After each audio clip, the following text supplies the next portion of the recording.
ಪರಿಷತ್ನಲ್ಲಿ ಇವತ್ತು ಜಟಾಪಟಿ ನಡೀತು. ಈ ಜಟಾಪಟಿ ಈಗ ರಾಜ್ಯಪಾಲರ ಅಂಗಳಕ್ಕೂ ಕೂಡ ತಲುಪಿಯಾಗಿದೆ. ಒಂದು ಕುರ್ಚಿಗಾಗಿ ಪರಿಷತ್ನ ಮಾನ ಮರ್ಯಾದೆ ಹರಾಜಾಗಿದೆ.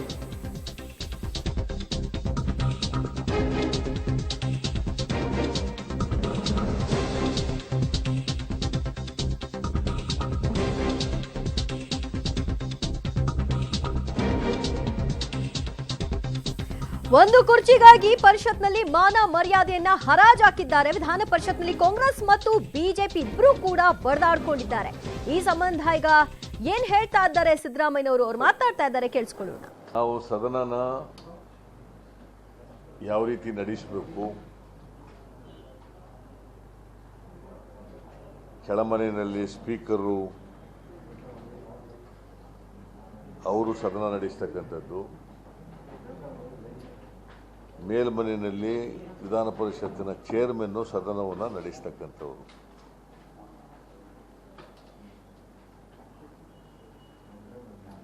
ಡೆಪ್ಟಿ ಸ್ಪೀಕರು ಅಥವಾ ಡೆಪ್ಟಿ ಚೇರ್ಮನ್ ಯಾವಾಗ ಬರ್ತಾರೆ ಅಂತಂದ್ರೆ,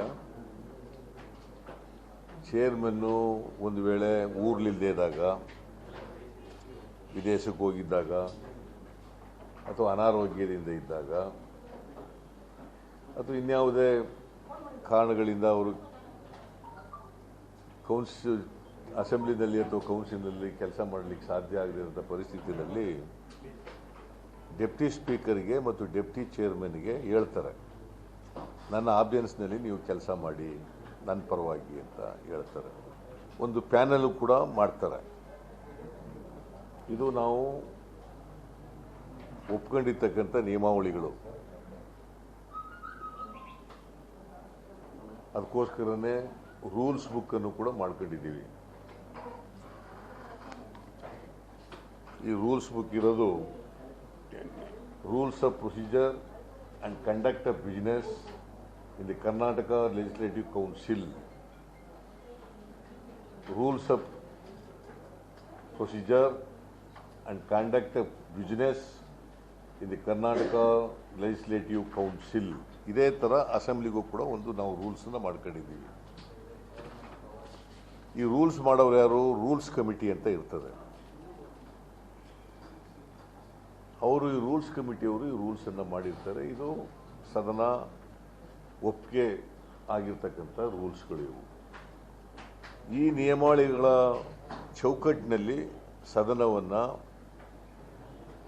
ವಿಧಾನಸಭೆಯಲ್ಲಿ ಸ್ಪೀಕರು, ವಿಧಾನ ಪರಿಷತ್ನಲ್ಲಿ ಚೇರ್ಮನ್ ನಡೆಸ್ತಾರೆ. ಗುರುವಾರದ ದಿನ, ಗುರುವಾರ ತಾನೆ ಅವತ್ತು ಸೈನಡೆ ಅರ್ಜೆಂಟ್, ಗುರುವಾರದ ದಿನ ಚೇರ್ಮನ್ರು 10ನೇ ತಾರೀಕು ಸದನ ನಡೆಸಿ ಕೌನ್ಸಿಲ್ ನಡೆಸಿದ್ದಾರೆ. ನಾವು ಅಲ್ಲಿ ಬೈಕಾಟ್ ಮಾಡಿದ್ದು ಅಸೆಂಬ್ಲಿನಲ್ಲಿ, ಇಲ್ಲಿ ಇವರು ಸದನ ನಡೆಸಿದ್ದಾರೆ. ಸದನ ನಡೆಸಿ ಕೊನೆಯವರಿಗೆ ಈ ಪ್ರಿವೆನ್ಷನ್ ಆಫ್ ಸ್ಲಾಟರ್ ಆಕ್ಟ್ ತಗೋಬರಿ ಅಂತ ಹೇಳಿದ್ದಾರೆ. ಅವತ್ತು ಅಜೆಂಡಾದಲ್ಲಿ ಇಟ್ಟಿದ್ದು ತಗೋಬರಿ ಅಂತ ಹೇಳಿದ್ದಾರೆ. ಅಜೆಂಡಾದಲ್ಲಿ ಇತ್ತು. ಇಲ್ಲ ಇವತ್ತಿಲ್ಲ ನಾಳೆ ಮಾಡ್ತೀವಿ ಅಂತ ಏನೋ ಹೇಳಿದ್ದಾರೆ. ಆಗ ಸಭಾನಾಯಕರು ಇವತ್ತಿಲ್ಲ ನಾಳೆ ಮಾಡ್ತೀವಿ, ಇವರು ಬಿಸ್ನೆಸ್ ಎಲ್ಲ ಮುಗಿದೋಯ್ತು ಅಂತೇಳಿ ಸೈನಡೆ ಅರ್ಜೆಂಟ್ ಮಾಡಿಬಿಟ್ರು. ಚೇರ್ಮನ್ರು ಅಜೆಂಡಾದಲ್ಲಿದ್ದಂಥ ಎಲ್ಲ ವಿಷಯಗಳು ಕೂಡ ಮುಗಿದ ಮೇಲೆ ಎಲ್ಲ ಮುಗಿಸಿ ಅರ್ಜೆಂಟ್ ಮಾಡಿದ್ರು. So he has got powers. ಸೈನಡೆ ಅರ್ಜೆಂಟ್ ಮಾಡಲಿಕ್ಕೆ ಹಿ ಹ್ಯಾಸ್ ಗಾಟ್ ಪವರ್ಸ್. ಇದಾದ ಮೇಲೆ on the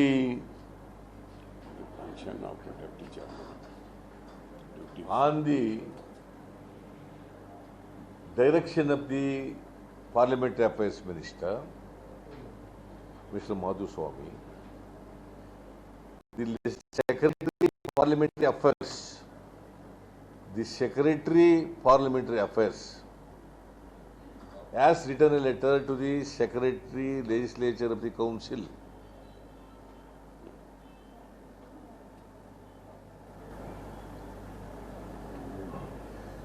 to convene a council meeting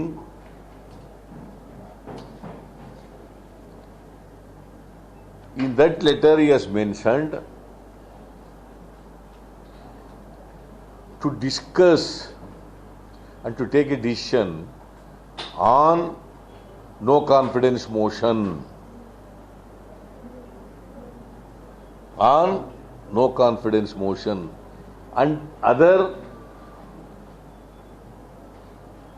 government's business ಅಂತ ಬರೀತಾರೆ. According to me,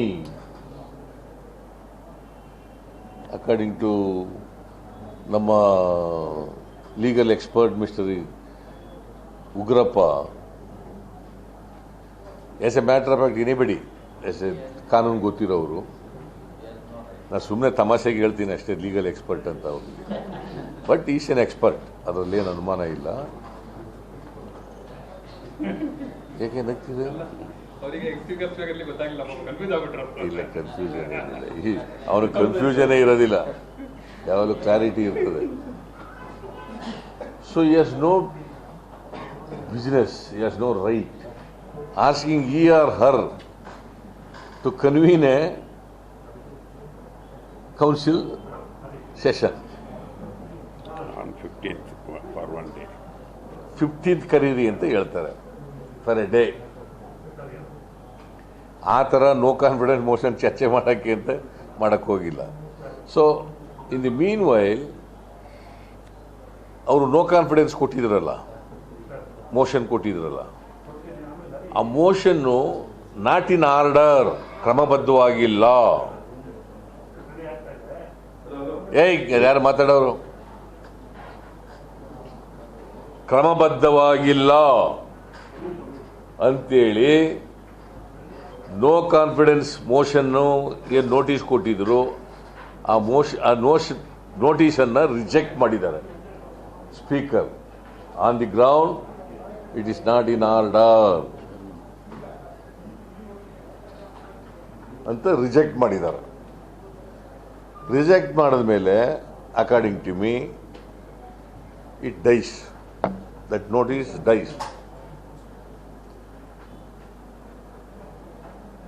ಅವ್ರಿಗೆ ಅಧಿಕಾರ ಇದೆ ಆ ಥರ ಕ್ರಮಬದ್ಧವಾಗಿ ಇಲ್ಲದೆ ಹೋದರೆ ರಿಜೆಕ್ಟ್ ಮಾಡಲಿಕ್ಕೆ, ಅಥವಾ ಅದನ್ನು ಅಕ್ಸೆಪ್ಟ್ ಮಾಡ್ಕೊಂಡು ಇದರಲ್ಲಿ ಅಜೆಂಡಾದಲ್ಲಿ ತಗೊಬಂದು ಚರ್ಚೆ ಮಾಡಲಿಕ್ಕೆ ಅವಕಾಶ ಇದೆ. ಏನು ಹೇಳ್ತಾರೆ ನೋ ಕಾನ್ಫಿಡೆನ್ಸ್ ಮೋಷನ್ ಇದು ಮಾಡುವಾಗ?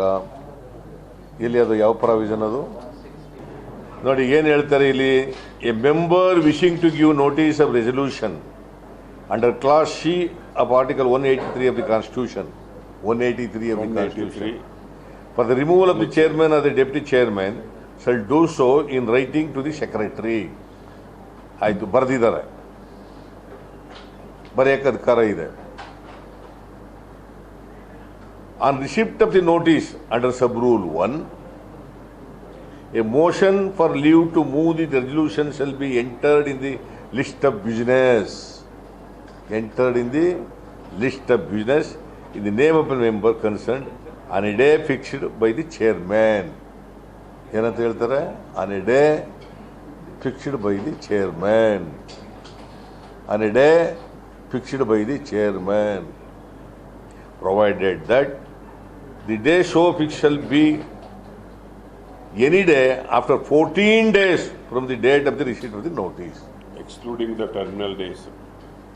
14 ದಿನ ಆದಮೇಲೆ ಕ್ಲಿಯರ್ ಡೇಸ್ ಅದು ಕ್ರಮಬದ್ಧವಾಗಿದ್ದರೆ ಅದನ್ನು ಅಜೆಂಡಾದಲ್ಲಿ ಹಾಕಲಿಕ್ಕೆ ಅಧಿಕಾರ ಇರೋದು ಸ್ಪೀಕರ್ಗೆ. ಡೇಟ್ ನಿಗದಿ ಮಾಡ್ತಕ್ಕಂಥ ಇದಿರೋದು ಅಧಿಕಾರ ಇರೋದು ಯಾರಿಗೆ? ಚೇರ್ಮನ್ಗೆ ಅಲ್ವಾ?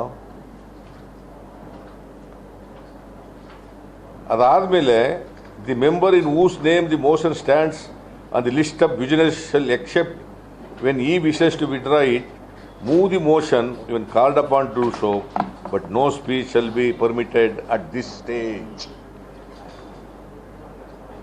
ಅಜೆಂಡಾದಲ್ಲಿ ಬಂದ ಮೇಲೆ ಆ ಮೆಂಬರ್ ಕರೀತಾನೆ ಚೇರ್ಮನ್ನು, ಮೂವ್ ಮಾಡಪ್ಪ ಅಂತ. ಆ ಮೂವ್ ಮಾಡಿದ್ಮೇಲೆ the chairman R the deputy chairman or the person presiding as the case may be shall thereupon place the motion before the council and shall request those members who are in favor of leave being granted to rise in their places. If not less than 10 members, 10 ಜನ ನಿಂತ್ಕೋಬೇಕು ಕರೆದಾಗ.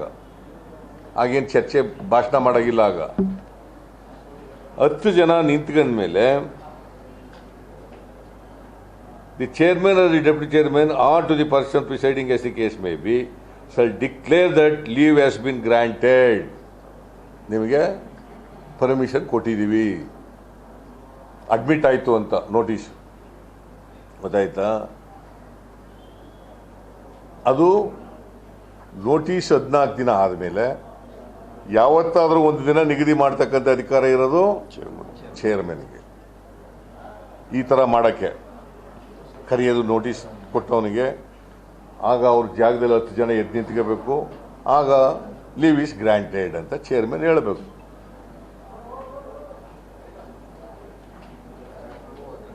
ಆಮೇಲೆ ಏನು ಹೇಳ್ತಾರೆ ಅಂದರೆ been granted and that the resolution will be taken up on such day not being more than 5 days.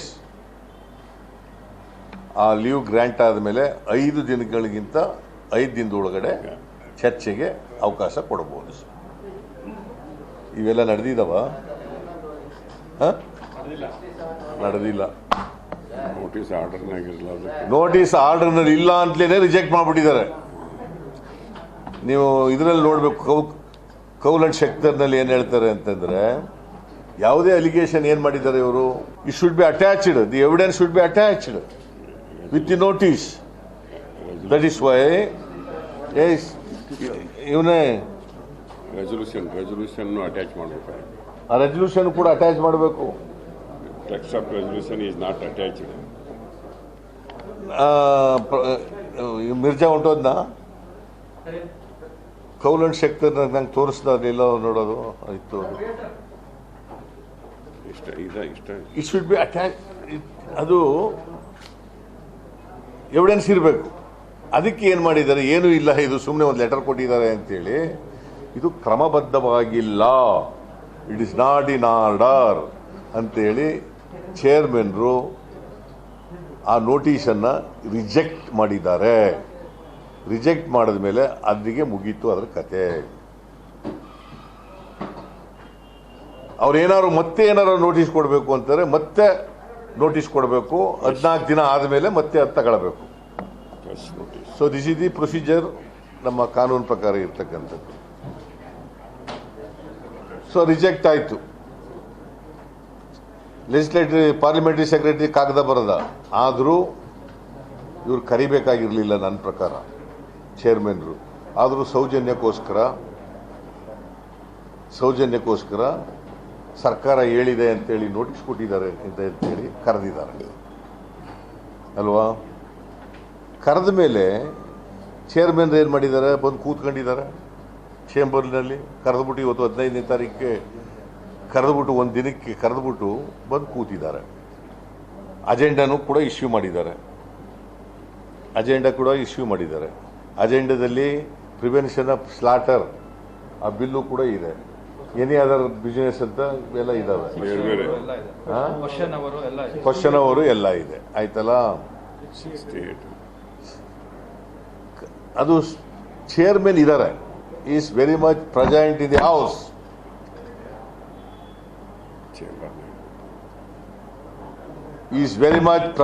House.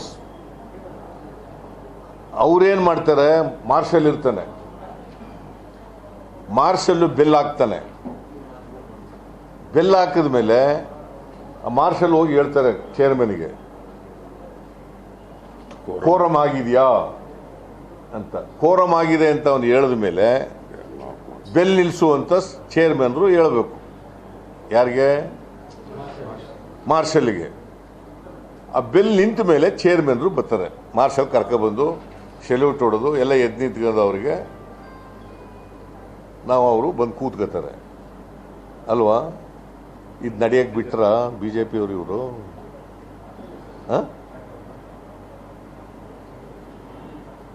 ನಡೆಯಕ್ಕೆ ಬಿಟ್ರೇನ್ರಿ? ಏನು ಮಾಡಿದ್ರು? ಇನ್ನು bell ring ಆಗತ್ಲೇ ಇದೆ ಚೇರ್ಮನ್ನು ಇನ್ನೂ ಎದ್ದು ಹೊರಟೇ ಇಲ್ಲ, ಯಾಕಂದ್ರೆ ಬೆಲ್ ವಾಸ್ ರಿಂಗಿಂಗ್. ಮಾರ್ಷಲ್ ಅವ್ರಿಗೆ ಹೋಗಿ ಹೇಳಿಲ್ಲ. ಮಾರ್ಷಲ್ ಇನ್ನೂ ಅಲ್ಲೇ ಇದ್ದಾನೆ. Was ringing. ಅವನು ಹೇಳಬೇಕು, ಬೆಲ್ ಚೇರ್ಮನ್ ಹೇಳಬೇಕು ಮಾರ್ಷಲ್ಗೆ, ಬೆಲ್ ನಿಲ್ಲಿಸಪ್ಪ, ಕೋರಮ್ ಆಗಿದೆ, ನಾ ಬರ್ತೀನಿ ಈಗ ಒಳಗಡೆಗೆ ಅಂತ. ಇವ್ರೇನು ಮಾಡಿದ್ದಾರೆ, ಆ ಒಳಗಡೆ ಬರ್ತಕ್ಕಂಥ ಗೇಟ್ನು ಬೋಲ್ಟ್ ಹಾಕ್ಬಿಟ್ಟಿದ್ದಾರೆ. ಚೇರ್ಮನ್ ಬರ್ತಾರಲ್ಲ ಬಾಗಿಲು, ಆ ಬಾಗಿಲೇ ಹೌಸ್ನಾಗ ಎಂಟ್ರಿ ಹೊಡೆದು ಬಿಟ್ಟಿದ್ದಾರೆ. ಹೌಸ್ಗೆ ಎಂಟ್ರಿ ಆಗಬಾರ್ದು ಚೇರ್ಮನ್ರು. ಎಂಥ ಗೂಂಡಾಗಳ್ರಿ ಇವರು.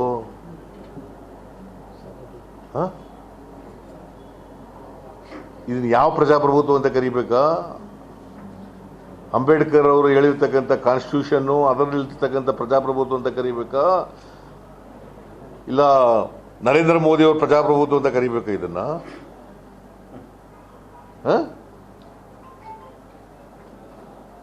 ಇದು ನರೇಂದ್ರ ಮೋದಿ ಅವರ ಪ್ರಜಾಪ್ರಭುತ್ವನೋ ಇಲ್ಲ ಕಾನ್ಸ್ಟಿಟ್ಯೂಷನಲ್ ಪ್ರಜಾಪ್ರಭುತ್ವನ? ಇದು ಯಾರಾದ್ರೂ ಇನ್ನು ಬೆಲ್ ಆಗ್ತಾ ಇರುವಾಗಲೇನೆ ಬಿಜೆಪಿಯವರು JDSನವ್ರು ಇಬ್ರು ಸೇರ್ಕೊಂಡು ಅವನು ಯಾರೋ ನಮ್ಮ ಎಂತ ಡೆಪ್ಟಿ ಚೇರ್ಮನ್ ಧರ್ಮೇಗೌಡನ ಕುಳ್ಳಿಸ್ಬಿಟ್ರಲ್ಲ. They are taking the law into their hands. They have taken the laws into their hands. ಇದು ಗೂಂಡಾಗಿರಿ ಅಂತ ಕರೆಯೋದು ಇದಕ್ಕೆ. ಆ ಡೆಪ್ಟಿ ಸಿಎಂ ಅಶ್ವಥ್ ನಾರಾಯಣ ಹೋಗಿ ಮೇಲ್ಗಡೆ ನಿಂತು ಬಿಟ್ಟಿದಾರ. ಪೀಠ ಏರಿ ಮೇಲೆ ನಿಂತಿದ್ದಾರೆ. ಪೇಟ ಏರ್ಬಿಟ್ಟು ಅವರು ಮಿನಿಸ್ಟರ್ ಆಗಲಿಕ್ಕೆ ಲಾಯಕ. ಮಾಧುಸ್ವಾಮಿ ಮೇಲಕ್ಕತ್ತು ಬಂದು ಇವ್ರಿಗೆ ಧಮಕಿ ಹಾಕ್ತಾರೆ. ಮಾರ್ಷಲ್ಗೆ ಸೈನಡೈ ಆದ್ಮೇಲೆ ಏಯ್ ನೀ ಯಾವನು, ಅವರು ಸೈನಡೈ ಆದ್ಮೇಲೆ ಹೌಸ್ನ ಅದನ್ನ ಬೀಗ ಹಾಕೋದು ಅವ್ರ ಜವಾಬ್ದಾರಿ. ಮಾರ್ಷಲ್ ಚೇರ್ ಸುತ್ತಲೇ ನಿಂತಾಗ ಒಬ್ಬ ಮೆಂಬರ್ನ ಕರ್ಕೊಂಡ್ಬಂದು ಅವ್ನು ಕೂಡ್ಸಕ್ಕೆ ಪ್ರಯತ್ನ ಮಾಡ್ಯಾರ. ಒಬ್ಬ ಮೆಂಬರ್ ಕರ್ಕೊಂಡ್ಬಂದು ಕುಳ್ಳಿಸಕ್ಕೆ ಮಾಧುಸ್ವಾಮಿ ಪ್ರಯತ್ನ ಮಾಡ್ತಾರೆ. Being A large parliamentary affairs minister. I really surprised about his attitude. Parliamentary Affairs Minister, it is primary duty to respect the law and the rules of business. He has to advise. And he should advise. ಸ್ಪೀಕರ್ಗೆ advise ಕೊಡಬೇಕು, ಚೇರ್ಮನ್ಗೆ advice ಕೊಡಬೇಕು. ಅವರೇ ಸೈನಡೆ adjourn ಆದಮೇಲೆ ಆಮೇಲೆ ಏನು ಮಾಡ್ತಾರೆ ಇವರೆಲ್ಲ ನಮ್ಮ ಮೆಂಬರ್ಗಳೆಲ್ಲ ಆ ಬಾಗಿಲು ತೆಗೆದು ಹೊರಗಡೆ ಅವ್ರು ಬಂದ ಮೇಲೆ ಅವರು ಬಂದು ಅನೌನ್ಸ್ ಮಾಡ್ತಾರೆ, ಹೌಸ್ ಈಸ್ ಅಡ್ಜನ್ ಸೈನಡೈ ಅಂತ ಅಡ್ಜನ್ ಮಾಡ್ಬಿಡ್ತಾರೆ. ಬಿಕಾಸ್ ಪ್ಯಾಂಡಮೋನಿಯಂ ಇದೆ. ಆಮೇಲೆ ಮೊದಲು ನಿಮ್ಮ ಸ್ಥಾನಗಳಿಗೆ ಹೋಗಿ ಕೂತ್ಕೊಳ್ಳಿ ಅಂತಾರೆ. ಕೇಳಲ್ಲ, ಅವರೆಲ್ಲ ಮುತ್ಕೊಂಡಿರ್ತಾರೆ. ಆಗ ಅವರು ಹೌಸ್ ಈಸ್ ಅಡ್ಜನ್ ಸೈನಡೈ ಅಂತ ಕೂತ್ಕೊಳ್ತಾರೆ. ಇವರು ಸೈನಡೈ ಆದಮೇಲೂ ಕೂಡ ಸೈನಡೈ ಮಾಡೋಕ್ಕೆ ಅಧಿಕಾರ ಇರೋದು ಚೇರ್ಮನ್ಗೆ, ಸೈನಡೈ ಅಡ್ಜೈನ್ ಮಾಡೋದು ಅಸೆಂಬ್ಲಿನಲ್ಲಿ ಸ್ಪೀಕರ್ಗೆ. ಮಾಡಿದ್ಮೇಲೂ ಕೂಡ I don't know how the deputy chairman has agreed to go and sit on the chairman seat. It is disgrace to the chair. It's a disrespect to the chair. Without delegation of power by the chair. It's a totally violation of all principles of democracy, all values of the democracy. It is illegal, unconstitutional, and criminal act. According to me, it is a criminal act. ಮಿನಿಸ್ಟ್ರಿಗಳೇ ಅದಕ್ಕೆ ಪ್ರಚೋದನೆ ಕೊಡ್ತಾರೆ ಅಂತಂದ್ರೆ, where is democracy, where is constitution, where is rules of business? This is what happened today. ಎಲ್ಲರೂ ನೋಡಿದ್ದಾರೆ ಟಿವಿನಲ್ಲಿ, ನಾನು ಟಿವಿನಲ್ಲಿ ಕೂತ್ಕೊಂಡು ನೋಡಿದ್ದು, ನೀವು ಎಲ್ಲ ನೋಡಿದ್ದೀರಿ ಅನ್ನೋ ಕಾಣಿಸುತ್ತೆ ಅಲ್ಲಿ. ಒಳಗೆ ಇದ್ರು. Never in the history of Karnataka legislature this type of gundagiri has been happened. This type of criminal acts are happened.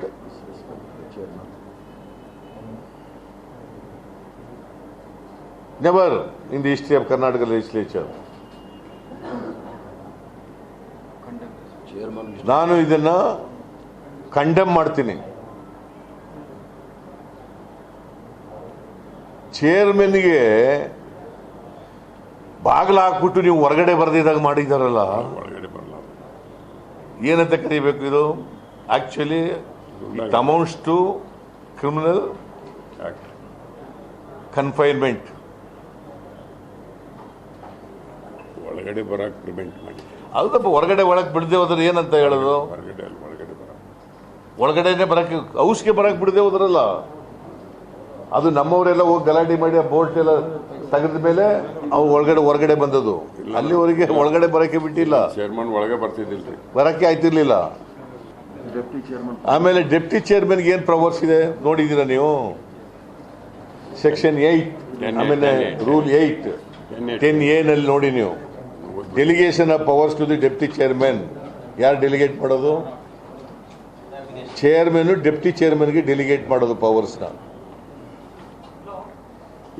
When by reasons of ill health, ಅನಾರೋಗ್ಯ ಇದ್ರೆ, chairman or absence from India, ದೇಶದ ಹೊರಗಡೆ ಇದ್ರೆ, or any other sufficient cause, the chairman is unable to exercise any of the powers or discharge any of his functions. ಆಗ ಮಾತ್ರ ಹೋಗಿ ಕೂತ್ಕೋಬೇಕು. ಅಂದ್ರೆ ಅವ್ರು ಹೇಳಿದ್ರೆ ಕೂತ್ಕೋಬೇಕು ಹೋಗಿ. ನನಗೆ chairman has to delegate that power to the only chairman. chairman has to delegate the powers of the chairman to the deputy chairman or any other person. Writing nalla order ಮಾಡಬೇಕು. When such being the case, how can a deputy chairman forcibly go and sit on the chair of the chairman? Illegally. It is illegal, unconstitutional, undemocratic, and against the rules, established rules. Unauthorizedly sitting on the chair. Is it not unauthorized?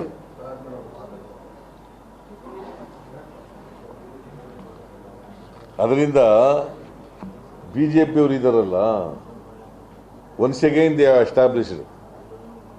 They don't have any respect for the democracy. They don't have any respect for the rules and rules of business and procedure.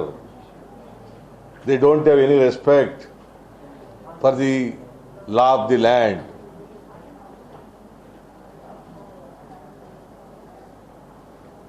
Bulldoze ಮಾಡ್ತಾರೆ. Only on the ground that they are having majority in the house.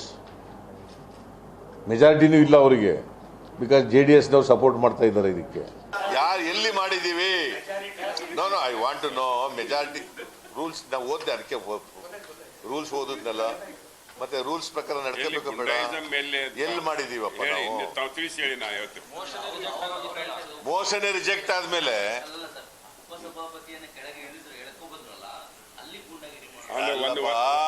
ಅವ್ನು ಕೂತ್ಕೊಂಡಿರೋದೇ ಮಹಾ ಅಪರಾಧ ಅಲ್ವೇನ್ರಿ? ಅಲ್ಲ, ಇದು you don't no. ಆಮೇಲೆ ಹೇಳ್ತಾರೆ ಇವರು, you don't know the very fact that deputy chairman ಅನ್ನ ಕರ್ಕೊಂಡು ಕುಳ್ಳಿಸಿರೋದೇ ಮಹಾ ಅಪರಾಧ, ಕಾನೂನು ಬಾಹಿರ. ಅವರು ಅನ್ಆಥರೈಸ್ಡ್ ಆಗಿ ಹೋಗಿ ಕೂತ್ಕೊಂಡಿದ್ರು. ಚೇರ್ಮನ್ ಬರ್ಲಾರ್ದಂಗ್ ಬಾಗ್ಲ ಹಾಕಿ, ಚೇರ್ಮನ್ ಬರಬಾರ್ದಾಗ ಬಾಗ್ಲ ಹಾಕ್ಬಿಟ್ಟು ಕುಳ್ಳಿಸಿದ್ರಲ್ಲ, ಅದು ಗೂಂಡಾಗಿರಿನೋ ಅಲ್ವೋ?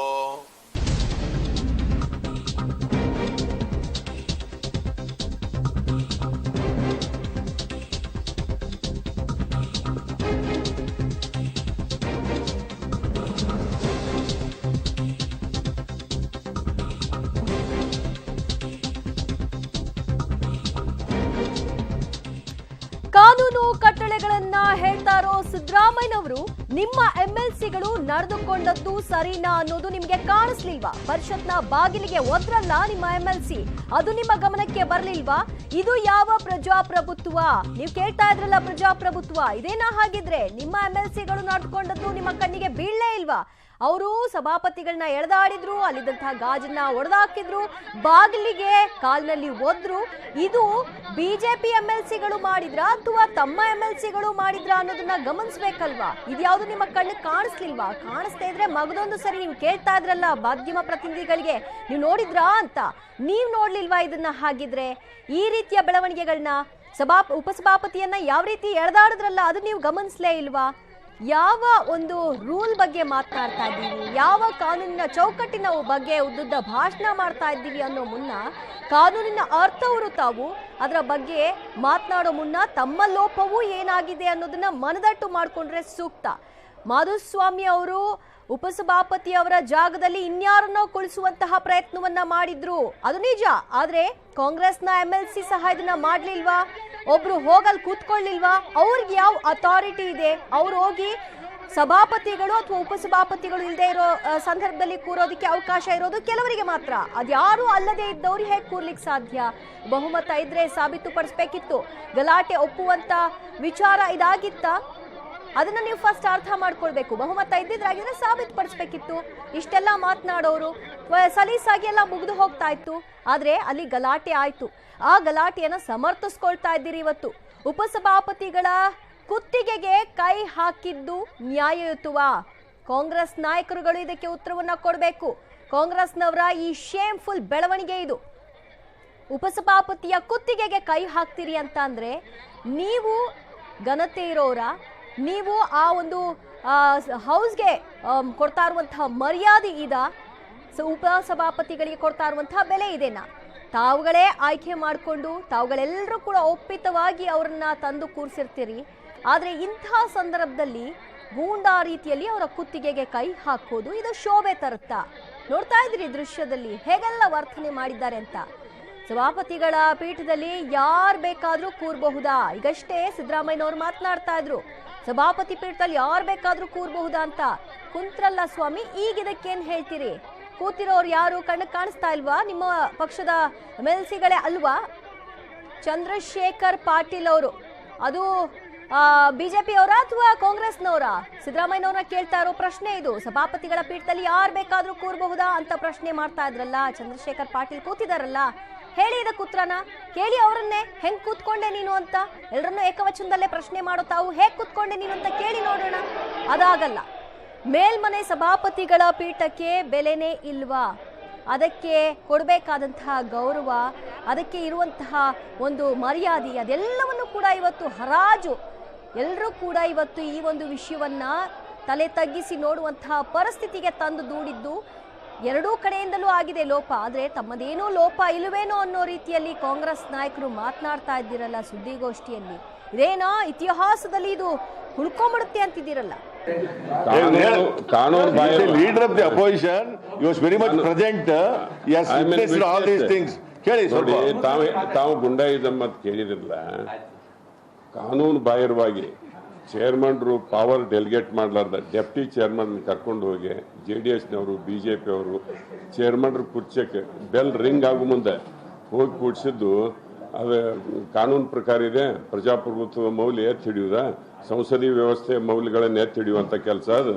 ಕಾನೂನು ಬಾಹಿರವಾಗಿ ಶತಮಾನದ ಇತಿಹಾಸ ಇರುವಂಥ ಚಿಂತಕರ ಚಾವಡಿ ಅನ್ಸ್ಕೊಳ್ಳುವಂಥ ವಿಧಾನ ಪರಿಷತ್ತಿನ ಘನತೆ ಗೌರವವನ್ನು ಹಾಳು ಮಾಡಲಿಕ್ಕೆ ಅನ್ಅಥರೈಸ್ಡ್ಲಿ ಇಲ್ಲಿಗಲಿ ವಿತ್ ಕ್ರಿಮಿನಲ್ ಇಂಟೆನ್ಷನ್ ಹೋಗಿ ಡೆಪ್ಟಿ ಚೇರ್ಮನ್ರು ಕುರ್ಚಿಯ ಮ್ಯಾಗ ರಿಂಗ್ ಆಗೋ ಮುಂದೆ ಕೂಡಿಸಿದಾರ. ಅಷ್ಟೇ ಅಲ್ಲ, ಮತ್ತು ಚೇರ್ಮನ್ರು ಬರುವಂತ ಬಾಗ್ಲ ಏನಿದೆ, ಅವ್ರು ಎಂಟ್ರಿ ಆಗುವಂತ ಹೌಸ್ಗೆ ಎಂಟ್ರಿ ಆಗುವಂತ ಡೋರ್ ಏನಿದೆ ಅದ್ರ ಲಾಕ್ ಮಾಡಿದಾರ, ಕ್ಲೋಸ್ ಮಾಡಿದಾರ.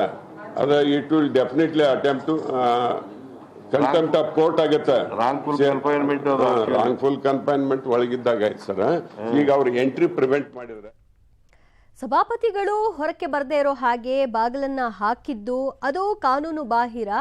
ಈ ರೀತಿಯ ನಡೆಯನ್ನ ಕ್ರಿಮಿನಲ್ಗಳು ಮಾತ್ರ ಮಾಡಲಿಕ್ಕೆ ಸಾಧ್ಯ. ಅದು ಎಲ್ಲ ತಪ್ಪು ವಿಚಾರಗಳನ್ನ ಇಲ್ಲಿ ಪ್ರಸ್ತಾಪ ಮಾಡ್ತಾ ಇದ್ದಾರೆ. ಸಭಾಪತಿಗಳು ಹೊರಬರದ ಹಾಗೆ ಬಾಗಿಲ ಹಾಕಿದ್ದು ತಪ್ಪು.